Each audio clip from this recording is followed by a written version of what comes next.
as speakers, if we are in communication, if we're in dialogue, it's not all up to us. As listeners, it's not all up to us. A lot of people get frustrated because they feel like they are alone in this. I don't understand. I'm uncomfortable.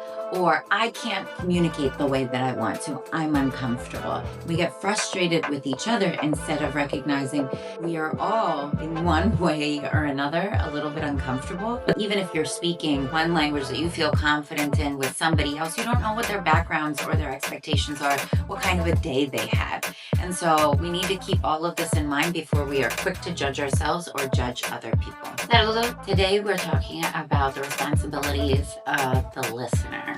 Oftentimes we focus on the speaker and what they're doing right, what they're doing wrong, but the listener also has a responsibility. It's not just on our people speaking correctly. Are they speaking fluent enough? Are they speaking confidently enough?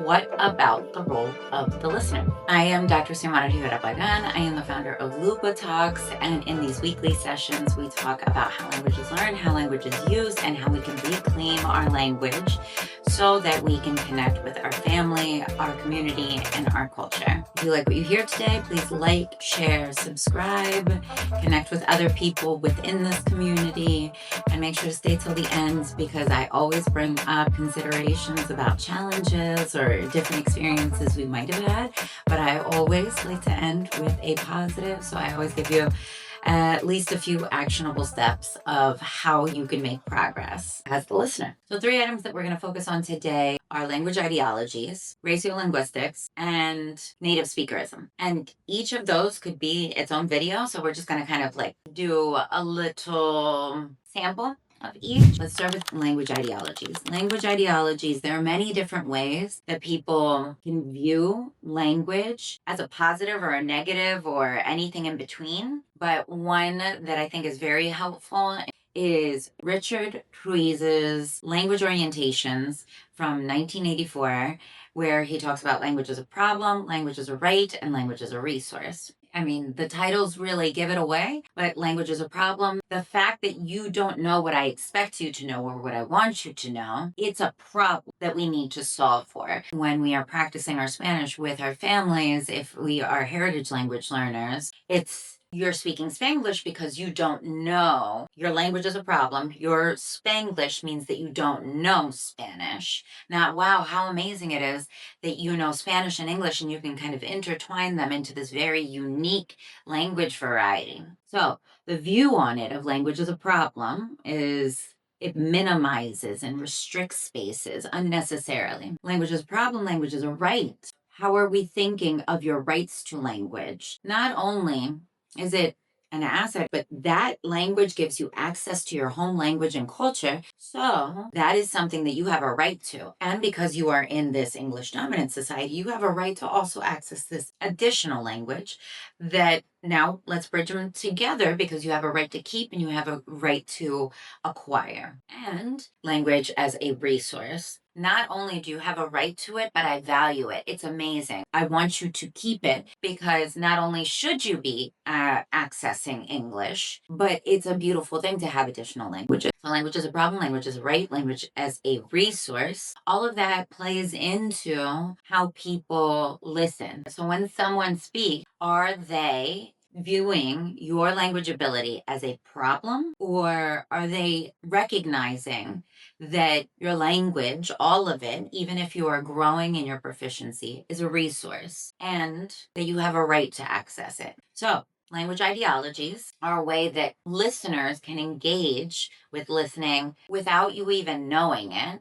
And if they have negative views already coming to that conversation, then that is going to impact the way that they are listening. And that has nothing to do with your ability to present yourself or to speak a certain language. And the next 2 examples that I'm going to give kind of extend that idea further, which is the concept of raciolinguistics, studies how language and race are socially constructed together. In other words, people's language practices are often judged through racial expectations, not through actual linguistic rules. So if the people in power are saying this is what it looks like to be appropriate, intelligent, well spoken, then they are going to make rules and expectations for society based on that. The same way that we see appropriateness, what is appropriate or inappropriate, being based on racial expectations and racism, we see the same thing happening for language expectations and linguicism. People basing their prejudices based on what we say, how we say it, where we come from, that feeling like you have to change the way that you speak in order to fit in to these dominant white normative spaces are not because it's actually better to speak a certain way or to present yourself a certain way. It's not more elevated. It's not more professional. It is just perpetuating systemic oppression in the way that we do with a lot of the things that we repeat. Is it truly professional to speak in this way, using this vocabulary, using these grammar structures, and excluding these other ways? Or are there a lot of professions, especially we see this a lot in creative spaces, that are professional that speak many different ways, more socially, more informally, and that is professional as well. So our expectations are malleable if we decide that there is a dialogue that can be had. If you feel like you are safe enough to engage in these conversations with the people that you are talking with, then of course you're going to have a little bit more flexibility than when you feel like there are power dynamics. If your boss speaks a certain way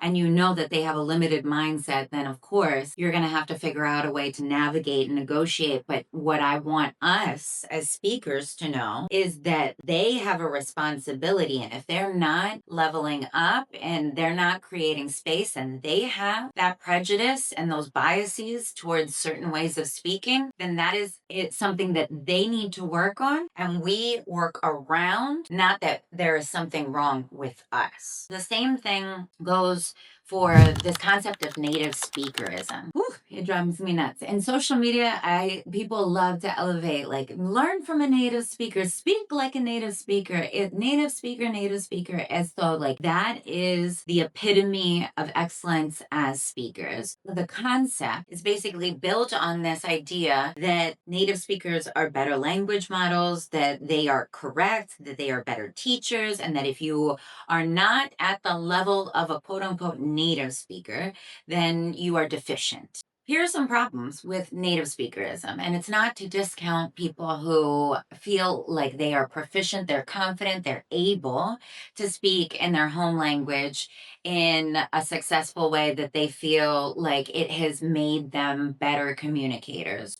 If you want to identify as native speaker, then that is wonderful. But the concept of native speaker overall is something that we need to critically analyze, because this idea that native speaker is a clean cut person who speaks the language perfectly does not integrate the concept of language varieties, right? So somebody who's a native speaker from X country can go to another country and then they're going to have to negotiate new vocabulary and new expectations. It does not incorporate the complexity of those of us who are raised in multiple languages. And it also really hones in on this identity of a speaker being fixed.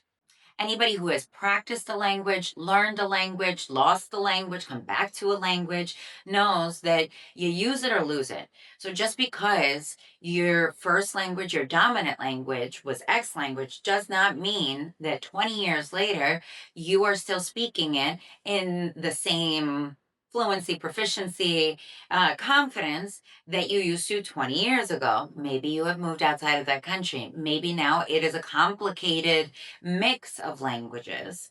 But this native speaker identity doesn't allow for that complexity.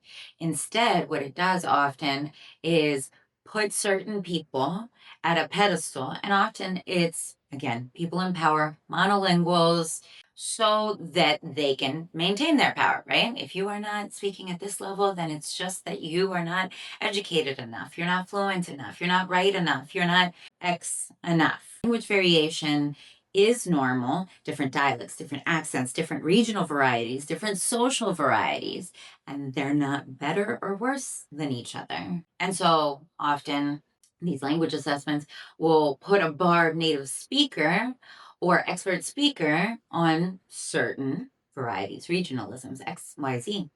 Specifically, this whole concept of native speakerism is complicated with heritage speakers, right? Because there's this disconnect between you're from here, but you speak like this, but you don't speak like this. What are my expectations in terms of your language and your identity? So I share all of that so that we can come back to the overarching conversation of what is the responsibility of the listener? Because the responsibility of the listener is going to influence how we rethink the person who is receiving our message when they are not positive, supportive, kind, or receptive. So, keeping all of this in mind, we have three ways that we can work on this. Number one, we start with ourselves. We need to listen and question our listening. This means thinking about what assumptions we already have, thinking about what biases we have, thinking about what prejudices we might have in terms of certain ways of speaking, in terms of certain accents, in terms of certain expectations that we bring to any conversation. What language standards am I applying? And am I giving people the space to communicate, giving them a place to repeat themselves in practicing the language instead of jumping to another language just because I make the assumption that I can speak another language better than they can speak the one that we are trying to practice in that moment. Number two, the listener's responsibilities. When I am speaking, if somebody doesn't immediately understand me, how can I give them grace so that they can practice listening and I don't make the assumption, oh no, I'm wrong. They couldn't understand me because I'm not speaking well enough. How can I think about maybe they haven't had opportunities to practice listening to different ways of speaking the way that I'm speaking? Maybe I just need to repeat myself. Maybe they honestly just did not hear what I said, but not placing our assumptions on our speaking practice, on their ability to hear us, and instead thinking, okay, maybe there's a reason why they didn't hear us. Maybe there's a reason why they didn't understand us. Let me think about how I can try this again, giving ourselves grace and giving them grace. And then finally, number three is to reclaim your confidence. We don't doubt ourselves in terms of being clear speakers when we are communicating in our dominant language. We say, it must have been that there was something else going on. Maybe they were distracted, maybe they weren't listening, maybe it was too loud. I give them grace, but I also don't question my ability to speak in my dominant language. So maybe I can extend some of that grace and reclaim my confidence by giving them the opportunity to let me know why is it that they did not understand. And if it is based on judgment and bias and prejudice and based on their expectations of my language, then maybe we can have a conversation on different ways of speaking, on what my background is, what my language goals are, so on and so forth. A lot of times we want to simplify these conversations by saying, I speak this, I don't speak this. I am a native speaker, I am not a native speaker. And those simplified identities just truly don't align with the complexity of who we are and how language is used and how language is learned. So we reclaim our confidence by stepping into the complexity of this is what my background is with the language. These are what my goals are. So that is why I am presenting myself in this particular way. And you as the listener have an opportunity to engage with that. If you're going to be supportive, awesome.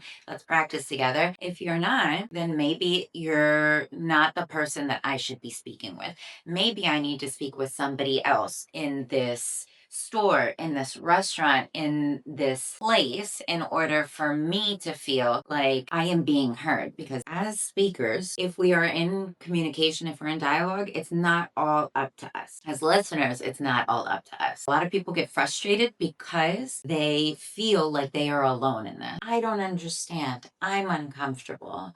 Or I can't communicate the way that I want to. I'm uncomfortable. We get frustrated with each other instead of recognizing we are all in one way or another a little bit uncomfortable because all of this is very apparent when we're speaking different languages or when we have different language varieties and we have to negotiate this. But even if you're speaking one language that you feel confident in with somebody else, you don't know what their backgrounds or their expectations are, what kind of a day they had. And so we need to keep all of this in mind before we are quick to judge ourselves or judge other people. So hopefully this helped a little bit in terms of recognizing the roles and responsibilities of both speaker and especially listener, that we can now engage in the conversation of "Te toca a ti también?" So in terms of Lupa Talks Reco de la Semana, I want to recommend the Puerto Rican Spanish for Beginners course with Spanish with Kerry. The Spanish with Kerry team is an amazing team who has ideals and values and pedagogy aligned with Lupa Talks values, valuing the language that you are bringing and also wanting to support language goals by increasing vocabulary proficiency, so on and so forth. They do so by being transparent about elevating Puerto Rican Spanish specifically. They have created this self-paced course that is created by wonderful teachers, as well as Dialecto Boricua, one of their wonderful teachers, that does an amazing job of valuing the language variety that is Puerto Rican Spanish. And because it's self-paced, it's a good entry point that you can do more input in a safe way, maybe even practice it more independently, incorporating some of that practice that we were talking about the last video, and also now thinking about all of the conversation that we were having here in terms of how can I engage with certain listeners in a more meaningful way. In terms of Lupa Talks, the ways that you can get involved in order to practice with our community, we have Spanglish sessions online. These are once a week sessions where you practice your Spanish in a mixed group so that you can have an opportunity to use your language and feel more confident because you're supporting someone who's maybe a little bit more novice, and also get supported by people who are a little bit more advanced. But we actually practice that listening with an open mind and practicing and taking risks, but in a supportive community. We also have a WhatsApp group where we share challenges, we share strategies, we share resources, and we support one another in all of this complex language about language identity and practicing and risk taking and so on and so forth. Y tenemos Dímelo Spanglish speaking cards that if you wanted to either practice independently, you can take one at a time, you can journal with it, you can speak to yourself, you can even record yourself. And then they're in both Spanish and English. The goal is, if this is Spanish and this is English, everything in between is Spanglish, use Spanglish as a tool to move in the direction of the language that you are trying to practice more of. So if you want to acquire more Spanish, use it in order to add to your Spanish vocabulary and practice, instead of feeling like you got to go from 0 to 100 all in Spanish, and or vice versa. Maybe you want to practice with other family members and they're practicing their English and you're practicing your Spanish. The reality is, in multilingual families and communities, we have the flexibility to do that. And as always, if any of this resonates with you, please like, comment, share, subscribe, hit the notification, así no te pierdes nada. And this space is specifically for those of us who want to reclaim our language, reclaim our confidence. So dilo como tú quieras, conecta con tu comunidad, and I hope you can do that with Lupa Talks and with other people that you feel safe with. Así que hasta la próxima. Ciao.